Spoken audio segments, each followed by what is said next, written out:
E aí pessoal, tudo bem? Galera, bem-vindos a mais um vídeo. Pessoal, aula interessante de hoje, porque hoje a gente vai sair dessa mentalidade de retilíneo, entendeu? A gente vai sair desse movimento simplesmente unidimensional. Agora a gente está em duas dimensões. Agora os movimentos eles vão ter uma dimensãozinha que a gente pode chamar de dimensão X, uma dimensão horizontal, e uma dimensãozinha vertical, que seria um movimento em Y, né? Então a gente pode tratar agora os movimentos em duas dimensões, seria o nosso movimento aqui em 2D, certo? E aí o que vai acontecer agora, né? O que vai acontecer nesse tipo de movimento? Bom, o lançamento horizontal ele se classifica da seguinte forma. Por que ele é um lançamento horizontal? Imagina que você tem aqui, eu vou tratar aqui como um eixo cartesiano aqui de x e y, né? E aí em alguma altura aqui de y, simplesmente eu vou pegar uma partícula, um corpo, vou pegar aqui alguma coisa e vou lançá-lo horizontalmente. Com uma certa velocidade v0, beleza? E como essa velocidade, né, vetorialmente aqui ela só tem uma componente em x, né, então seria o nosso v0x, beleza? Minha velocidade inicial em x. Minha velocidade inicial em x. Existe uma velocidade inicial em y? Não, eu estou lançando ele horizontalmente. Isso é o que vai diferenciar um lançamento horizontal de um lançamento oblíquo. Seria essa velocidade em y ser zero no nosso lançamento horizontal. Então o nosso horizontal aqui é em função do v0y ser igual a zero. Eu não tenho uma velocidade inicial em y, né? Basicamente é isso aqui. Eu não tenho uma velocidade inicial em y. O que a gente tinha no lançamento vertical. No lançamento vertical a gente tinha uma velocidade inicial em y, simplesmente. E a minha velocidade em x não existia em nenhum momento. Aqui a gente vai fazer questão de botar v0x porque o nosso y vai adquirir velocidade, né? Por que o nosso y vai adquirir velocidade já que no início ele não tem? Bom, se houve variação da velocidade, meu amigo, é porque existe uma aceleração, a gente sabe disso. Essa partícula, esse corpo, ele está imerso num campo gravitacional G apontado para baixo, né? Se existe uma aceleração, nesse caso é constante a aceleração da gravidade, seja da Terra, que seja o que for aqui, uma aceleração da gravidade qualquer, e vai haver a variação da sua velocidade em y somente. Ok? Então aqui você pode lançar mão aqui de um princípio que é o princípio importante, né? Em princípio da independência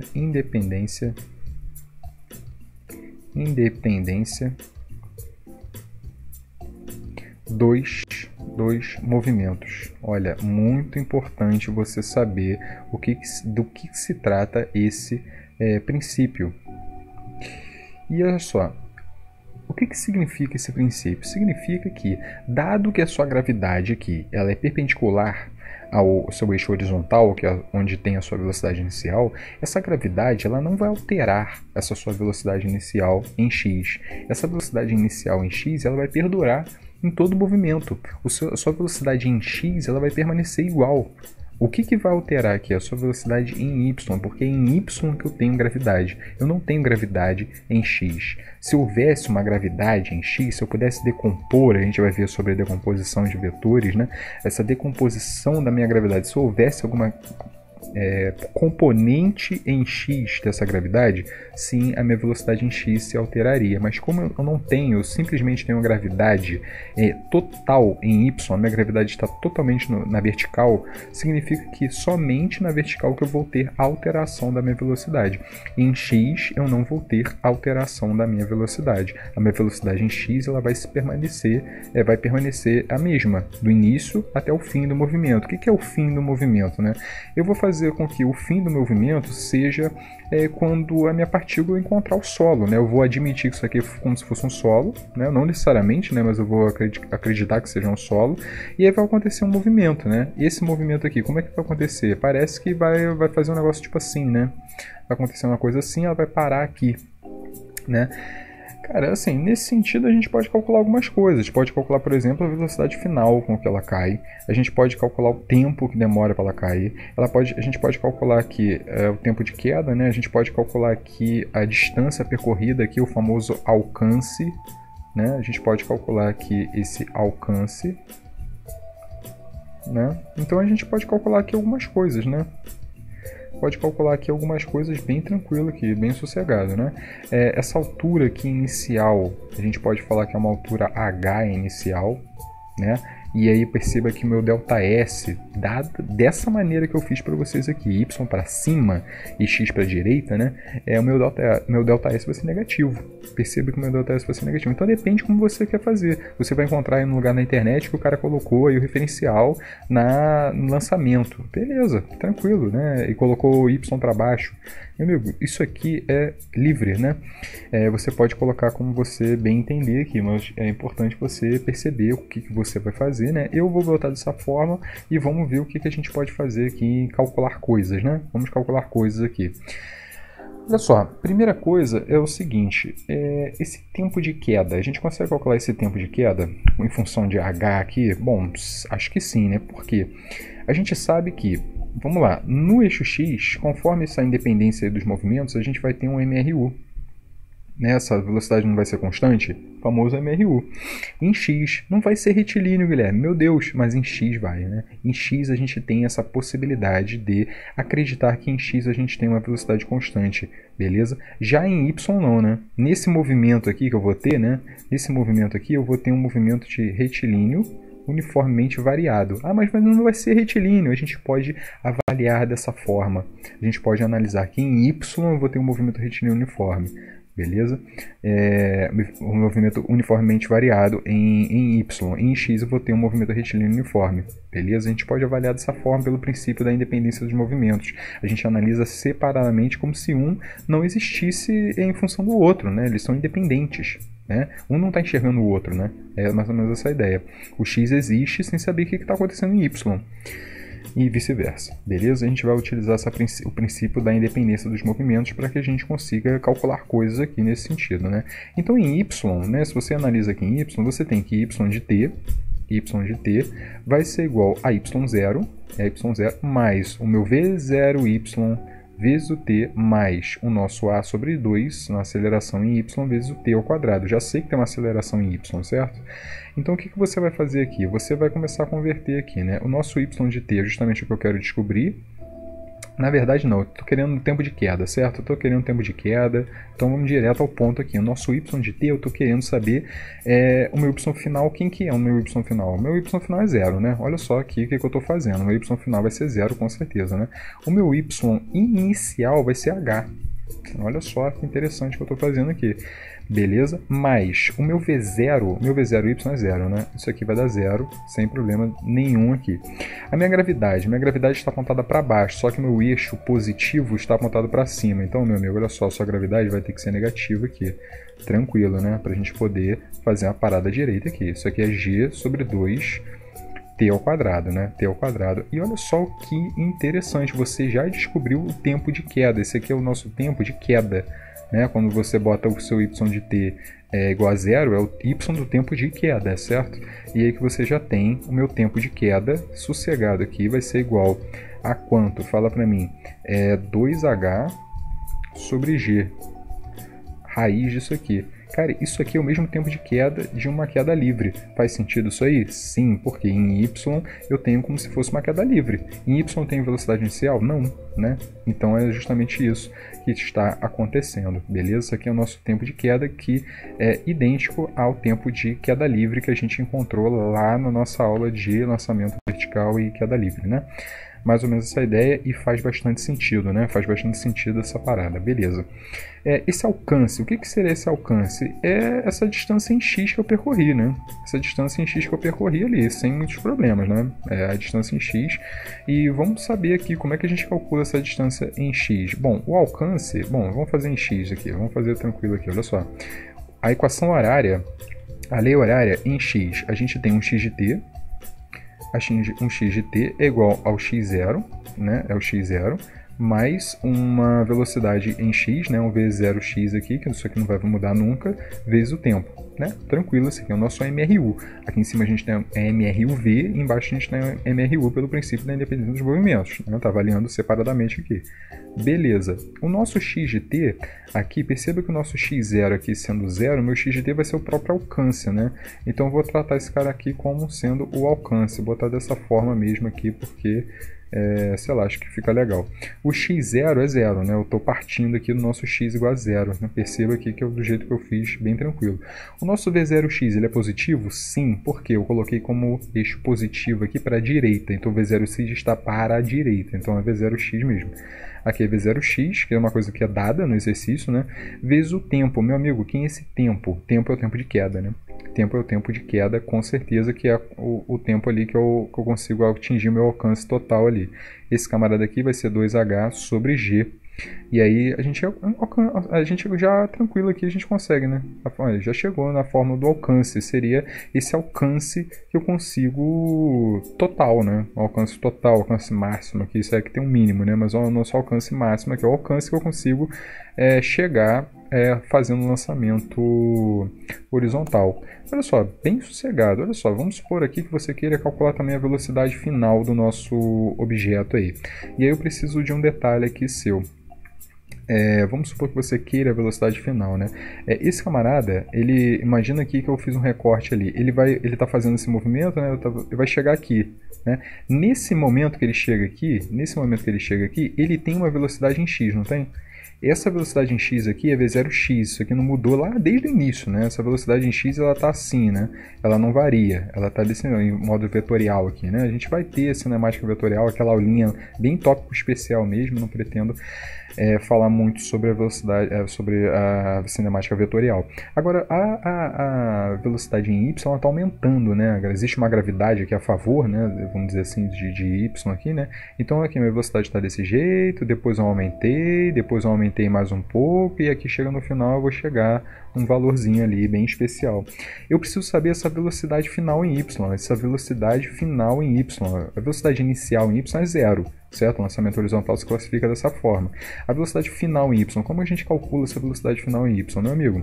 A velocidade final em y, existe uma equaçãozinha horária do MRUV, né? Você tem que a velocidade em y, botar em função do tempo, beleza, vai ser igual a velocidade inicial em y mais a aceleração, né, vezes o tempo, beleza, isso aqui é tranquilo. A velocidade final em y vai ser a velocidade em y quando o tempo é o tempo de queda, né? Isso aqui eu vou classificar como sendo VFY, né? Beleza, isso aqui vai ser igual a V0y, que é 0 mesmo, né? V0y é 0 mesmo. A aceleração é a aceleração da gravidade, está a favor do meu y, certo? Nesse sentido aqui, certo? Eu estou aumentando o meu y, então é mais ou menos essa parada mesmo. Eu já estou considerando esse para baixo como positivo, né? É mais ou menos essa ideia. Então eu vou colocar como G, né? G vezes o T. E o T quem que é? O T é o tempo de queda. Tem o tempo de queda, estou querendo saber a velocidade final. Então a raiz de 2h sobre g. Raiz de 2h sobre g. Beleza? E vezes o g, né? Vezes o g aqui, isso aqui vai ser igual a raiz de 2gh. Essa é a velocidade final que a gente encontrou lá para a queda livre, né? Perceba que é exatamente a mesma coisa sim, né? Exatamente a mesma coisa. Essa velocidade então em y, eu vou colocar aqui melhor, a velocidade final em y vai ser igual a raiz de 2gh. A gente achou isso lá em queda livre. Beleza? E se o camarada no exercício ele pede para você a velocidade final? Quem é a velocidade final? A velocidade final você vai ter que fazer uma soma vetorial aqui, né? Infelizmente a gente não teve isso, mas isso é importante a gente falar nesse episódio aqui, sem problema. Você vai ter para baixo uma força chamada VFY, que é 2gh. Você vai ter para a direita uma velocidade que é v0x. Isso aqui foi dado na questão, né? O h foi dado na questão, o g foi dado na questão, e aí você precisa de alguma maneira achar a velocidade vetorial resultante. A velocidade vetorial resultante aqui, você vai fazer um teoremazinho de Pitágoras, já que essas duas velocidades são perpendiculares entre si. Você pode calcular essa parada sem problema. Beleza? Tranquilo? Como que você vai calcular? V final vai ser igual a raiz de V0x ao quadrado mais 2gh. Beleza? Você calcula essa forma, elevando ao quadrado os dois ali, somando o Teorema de Pitágoras, bem sossegado, bem tranquilo, e você consegue essa velocidade final. É interessante, né? Que o exercício pode pensar assim, qual a velocidade final? Pô, você fica na dúvida do que você quer. Não pode ficar na dúvida. A velocidade final é exatamente essa aí. Ele está considerando sim a velocidade em x e a velocidade em y, com certeza. Ele pode perguntar qual a velocidade final em y, e beleza, mas aí não faria muito sentido isso num exercício de lançamento horizontal. Ele está querendo pegar justamente essa parte que todo mundo esquece, né? Que seria essa velocidade somada vetorialmente, tranquilo? E aí você pode estar se perguntando, galera, fala aí para mim, o que seria essa trajetória aqui? O que seria isso aqui? Isso aqui seria uma parábola, né? Como que você sabe que isso aqui é uma parábola? E aí eu já escutei aluno falando o seguinte, olha só, é por causa dessa forma aqui, ó, você percebe que tem um t ao quadrado. Olha só, cuidado, não faça isso. Por quê? Esse gráfico aqui é x por y, beleza? É espaço só aqui, né? Você está querendo saber o lugar geométrico da posição desse cara, dos pontos ali, da trajetória, certo? Aqui, isso aqui é uma equação horária, beleza? Isso é uma equação horária, cuidado com essa parada.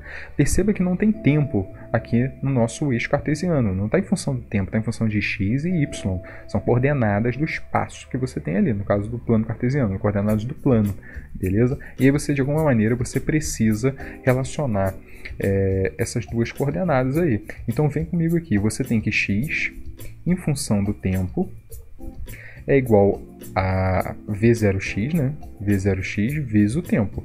Já colocando aqui de uma maneira já sucinta, já cortando, por exemplo, que o x0 é 0, né? Então, eu já estou colocando dessa forma. E a gente tem a equação em y, não tem? O y de t vai ser igual a h menos g sobre 2, t ao quadrado. Perceba isso aí. Perceba que a gente tem essas duas fórmulas. E essas duas fórmulas, essas duas leis horárias, elas funcionam no mesmo tempo, né? Se eu pego um tempo qualquer, vai funcionar para uma e vai funcionar para outra. São as coordenadas dos pontos, né? Então, assim, realmente você pega, já que elas estão parametrizadas assim, em função do tempo, né? A gente fala dessa forma, você consegue, a partir dessa primeira equação aqui, por exemplo, né? Achar o tempo em função ao contrário, né? Você acha o tempo em função de x aqui. Você tem que V0x, tempo é igual a V0x sobre o x em função do tempo, né? A gente pode colocar dessa forma. Por quê? Por que eu faço dessa forma? Porque aí agora você pega o seu tempo achado aqui, né? E você substitui aqui na segunda equação. E aí você some com o tempo, né? É o seu sonho.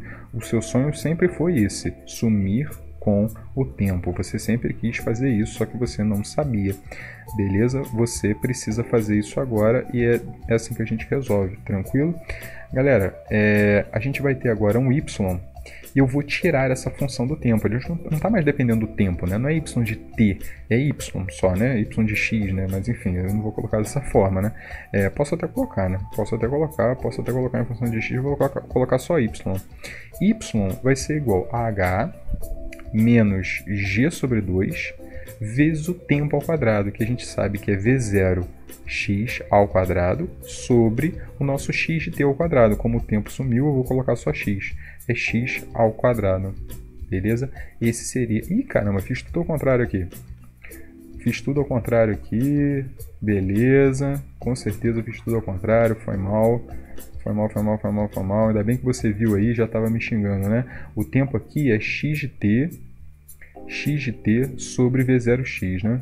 V0x ali, beleza. Tranquilo, fica sossegado, fica tranquilo, cara. O tempo ao quadrado aqui é x de t, e aí como é x de t, eu estou sumindo com t, né? Eu estou colocando simplesmente ao quadrado. E estou tirando o tempo, né? O tempo ali ele não faz mais parte da minha fórmula, né? Eu isolei o t e tirei o t, não está mais dependendo do t, beleza? Sobre o meu V0x ao quadrado, beleza? Peguei o meu tempo e levei ao quadrado, que é dessa forma aqui de baixo. Fica tranquilo, rapaz, fica sossegado, fica tranquilo, olha só. Consertando aqui, deixando um pouco mais interessante, y vai ser igual a h menos g sobre 2 V0x ao quadrado, vezes o nosso x ao quadrado.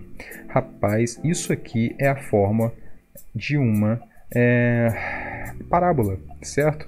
Se você pega aqui o nosso x ao quadrado, ele está sendo multiplicado por menos g2v0 ao quadrado. V0x ao quadrado. Perceba que aqui eu tenho um a, né? Aquele a é o que multiplica o nosso x ao quadrado, né? Eu tenho um a negativo, significa que essa concavidade ela é para baixo, né? Já que eu botei módulos aqui, né? De g e v0x, tudo módulo, a gente vai ter uma concavidade para baixo, porque eu tenho um número negativo multiplicando o meu x. Perceba que aqui a gente tem um h, esse termo independente aqui é o nosso h, seria quando x é igual a zero, faz sentido, né? Então, a partir dessa fórmula, você consegue montar aquela parábola ali bonitinha, em função de x e em função de y, beleza? A gente consegue fazer essa parada. Você pode perguntar aqui, por exemplo, olha, quando x vale zero. Quando x vale zero, o seu y vale h. Então, você está aqui no h. Beleza? Você pode calcular o vértice dessa parábola aqui. Você vai descobrir quanto que vale o nosso x e o nosso y nesse sentido, né? E depois você vai formar a sua parábola colocando aqui todas as variáveis aqui possíveis, e você vai trocando aqui o valor de x, trocando o valor de y, e você vai formando a nossa parábola linda e maravilhosa até encontrar o seu alcance final ali. Beleza? Pessoal, por esse vídeo é isso. Espero que vocês tenham gostado. Interessante aqui a gente perceber como é que é o funcionamento do movimento bidimensional aqui. Beleza? Independência dos movimentos é uma coisa interessante, você é capaz de entender agora sem problema nenhum. Por esse vídeo é isso. Espero que vocês tenham gostado. Um forte abraço, bons estudos. Valeu, tchau, tchau.